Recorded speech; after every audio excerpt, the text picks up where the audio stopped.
பாஜகவினர் பிள்ளை பிடிப்பவர்கள் போல் காங்கிரஸ் கட்சியினரை குறிவைத்து பிடித்து வருவதாக தமிழர் காங்கிரஸ் கட்சி தமிழக காங்கிரஸ் கமிட்டி தலைவர் செல்வ பெருந்தகை குற்றச்சாட்டு தெரிவித்துள்ளார்.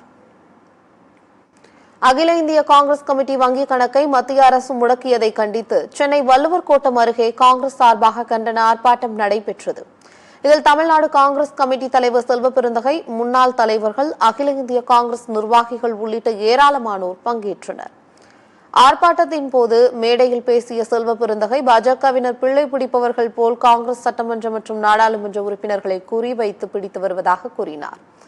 இவிஎம் இயந்திரத்தை தன் வசப்படுத்திக் கொண்டு என்ன வேண்டுமானாலும் செய்துவிடலாம் என பாஜக நினைக்க வேண்டாம் என்றும் அவர் எச்சரிக்கை விடுத்துள்ளார். மோடி அவர்கள் இடியை ஏவ விடுவார், சிபிஐயை ஏவ விடுவார், இன்கம் டாக்ஸ் துறையை ஏவ விடுவார்.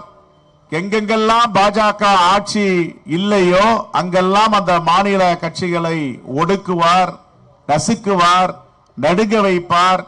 எங்கெங்கெல்லாம் காங்கிரஸ் பேரியக்கம் ஆட்சியில் இருக்கிறதோ பிள்ளை பிடிப்பவர்கள் போய் சட்டமன்ற உறுப்பினர்களை பிடிப்பார், பாராளுமன்ற உறுப்பினர்களை பிடிப்பார். இதுதான் நரேந்திர மோடி, பாஜக, RSS.